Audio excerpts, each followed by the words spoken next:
ഒന്ന് psychiatric disorders ആണ്. Psychiatric ഡിസോർഡേഴ്സിന്റെ ഒപ്പം ഉറക്കക്കുറവും പലർക്കും ഉണ്ടാകാം. പിന്നെ ഉള്ളത് ഡയബറ്റിസ്, ഹൈപ്പർ ടെൻഷൻ, ഹാർട്ടിന്റെ പ്രോബ്ലം ഉള്ളത്. അപ്പം മിക്കവാറും ഏത് രോഗമുള്ള ആൾക്കും അവരുടെ ഉറക്കത്തെ ആയിരിക്കും. രോഗം എന്ന് പറയുമ്പോൾ അതിൻ്റെ കൂടെ അസ്വസ്ഥത വരുമ്പോഴാണ് നമ്മൾ രോഗങ്ങൾ കാണുന്നത്. അപ്പം ചിലപ്പോൾ നമ്മൾ അസ്വസ്ഥത ഇല്ലാതെ തന്നെ ചെക്കപ്പിന്റെ ഭാഗമായിട്ട് ഷുഗർ കൂടിയെന്ന് കണ്ട് അസ്വസ്ഥത ഒന്നുമില്ല. ഡയബറ്റീസ് പേഷ്യന്റിനും ഹൈപ്പർ ടെൻഷനും ഒന്നും നമ്മൾ അസ്വസ്ഥ നമുക്ക് രോഗലക്ഷണങ്ങൾ വേദനയോ ബുദ്ധിമുട്ടോ ഒന്നും തോന്നിയല്ലോ ഡയബറ്റീസിനും ഹൈപ്പർ ടെൻഷനും കൊളസ്ട്രോൾ കൂടി എന്നുള്ളതുകൊണ്ട്. ഹാർട്ടിന്റെ നെഞ്ചുവേദന വന്നൊരു അറ്റാക്ക് വന്നാലല്ലേ നമുക്കൊരു സിംറ്റത്തിലേക്ക് വരുന്നുള്ളൂ. പക്ഷെ നമ്മൾ ഇതിനൊക്കെ വേണ്ടിയിട്ട് മരുന്നെടുക്കുന്നുണ്ടാവും. ഇപ്പൊ ഡയബറ്റീസിന് വേണ്ടിയിട്ട്, ഹൈപ്പർ ടെൻഷന് വേണ്ടിയിട്ട് ഒക്കെ മരുന്നെടുക്കുന്നുണ്ടാവും.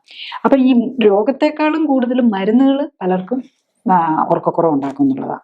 പിന്നെ ആർത്രൈറ്റിസ്, അങ്ങനെ പലതരം രോഗങ്ങളുടെ ഒപ്പം അതായത് വേദന ഉണ്ടാക്കുന്ന ഏത് രോഗവും ഉറക്കക്കുറവ് ഉണ്ടാക്കാം.